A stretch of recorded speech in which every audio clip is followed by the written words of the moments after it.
بسم اللہ الرحمن الرحیم۔ اردو بولنے اور پسند کرنے والوں کو جادہ نور پر خوش آمدید۔ آج کی کہانی کا عنوان ہے رشک۔ مجھے صدف کی زندگی پر رشک آتا تھا۔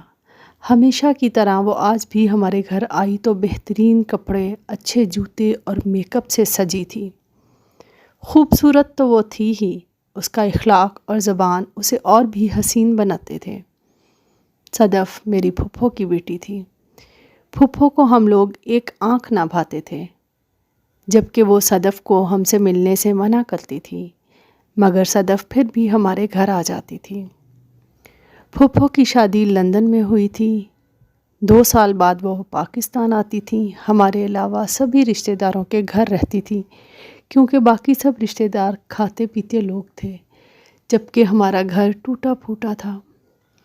پھپھو سال بعد آتی اور اپنے بچوں کے کپڑے اور سامان وغیرہ جاتے ہوئے ہمیں دے جاتی۔ خاندان میں کوئی اور یہ چیزیں لینے والا نہیں تھا۔ ابو رکشہ چلاتے تھے۔ امی لوگوں کے گھروں میں برتن دھوتی تھیں۔ 6 بہن بھائیوں کو پالنا ابو کے لیے آسان نہ تھا۔ پھر بھی ہمارے والدین ہماری تعلیم پر بہت توجہ دیتے تھے۔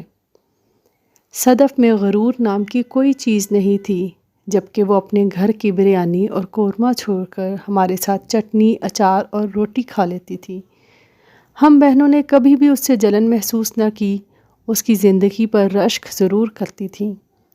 وقت گزرتا گیا، ہم 3 بہنیں اور 3 بھائی سب اپنی اپنی جگہ کافی اچھے سیٹل ہو گئے۔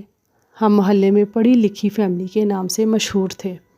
دادی کے انتقال کے بعد پھوپھی ہم سے کبھی نہیں ملی، حالانکہ وہ پاکستان میں مکمل سیٹل ہو چکی تھیں۔ ان کے بیٹے لندن چھوڑنا نہیں چاہتے تھے، جبکہ صدف کی شادی انہوں نے پاکستان میں کی تھی۔ صدف کا شوہر کروڑ پتی آدمی تھا، پورے خاندان میں اس کے چرچے تھے۔ صدف سے میری ملاقات 12 سال پہلے ابو کی وفات پر ہوئی۔ اس کے بعد اس نے ہم سے کبھی رابطہ نہ کیا۔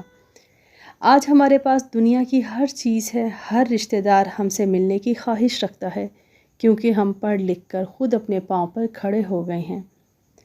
ہم سب بہن بھائی شادی شدہ ہیں۔ ایک روز میں آفس کے لیے نکلی تو راستے میں سڑک کنارے چلتی عورت پر میری نظر پڑی۔ اس عورت کے ساتھ اس کی 2 جوان لڑکیاں بھی تھیں، جو شاید 9ویں اور 10ویں کی طالبات لگ رہی تھیں۔ اس نے مجھے شاید گاڑی میں بیٹھے نہیں دیکھا تھا، لیکن میں نے گاڑی روک کر پاگلوں کی طرح اس کے پیچھے بھاگی۔ اتنی دیر میں وہ دونوں بچیاں اسکول کے اندر جا چکی تھیں۔ صدف، صدف، میں اس کے گلے لگ گئی۔ وہ مجھے دیکھ کر بہت پریشان تھی۔ میں بھی حیران تھی کہ جس لڑکی پر ہم نے ہمیشہ رشک کیا، وہ مجھے ایسے حالات میں ملی ہے۔ لندن کی یونیورسٹی میں پڑھنے والی لڑکی عام کپڑے پہنے ہوئے تھی اور گورنمنٹ اسکول میں بچیاں پڑھانے پر مجبور ہو گئی تھی۔ صدف کی شادی جس گھر میں ہوئی وہاں نوکروں کی ریل پیل تھی، لیکن اس کا شوہر احمد پہلے سے ہی شادی شدہ تھا اور یہ بات صدف کے گھر والوں کو پتہ نہیں تھی۔ جب معلوم ہوئی، اس وقت صدف کے ہاں 2 بیٹیاں ہو چکی تھیں۔ صدف نے اپنا گھر بچانے کی ہر کوشش کی، مگر احمد کی پہلی بیوی نے ایسے نہ ہونے دیا اور صدف کو طلاق دلوا دی۔ صدف اپنی ماں کے گھر آ گئی۔ پھپھو نے صرف دولت دیکھی تھی، لڑکے کے بارے میں انہیں کچھ معلوم نہیں تھا۔ اس کا نتیجہ یہ نکلا، جس لڑکی پر ہم سب رشک کرتے تھے وہ عبرت کا نشان بن گئی۔ بیٹی کو ایسے دیکھ کر باپ کو ہارٹ اٹیک آ گیا اور وہ اس جہان سے ہمیشہ ہمیشہ کے لیے منہ موڑ گئے۔ پھپھو کو بھی فالج ہو گیا۔ رہی صحیح کسر صدف کے بھائیوں نے پوری کر دی۔ انہوں نے پھپھو کا مکان بیچ دیا اور اپنا حصہ لے کر لندن روانہ ہو گئے۔ صدف کو انہوں نے 10 لاکھ کا ایک مکان لے کر دیا، جہاں صرف پھپھو اور اپنی دونوں بیٹیوں کے ساتھ زندگی گزار رہی تھی۔ وہ ایک فیکٹری میں ملازمت بھی کر رہی ہے۔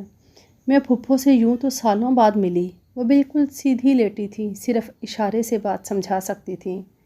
اس دن کے بعد میں سوئی نہیں، بلکہ روز پھپھو کے گھر جانے لگی۔ بلکہ میرے بہن بھائی بھی روز ٹائم نکال کر پھپھو سے ملنے جاتے۔ پھپھو کا علاج چل رہا تھا کہ ان کا بلڈ پریشر ہائی ہوا اور وہ اپنے خالق حقیقی سے جا ملی۔ لیکن ہم لوگوں نے صدف کو اکیلے نہیں چھوڑا۔ بڑے بھائی نے چند سالوں بعد صدف کی دونوں بیٹیوں کو اپنی بہو بنا لیا۔ کہانی پوری سننے کا بہت شکریہ۔ اگر آپ ہمارے چینل پہ نئے ہیں تو چینل کو سبسکرائب کر دیں اور بیل کو آن کر دیں تاکہ آنے والی تمام ویڈیوز کے نوٹیفیکیشن آپ کو وقت پر ملتے رہیں۔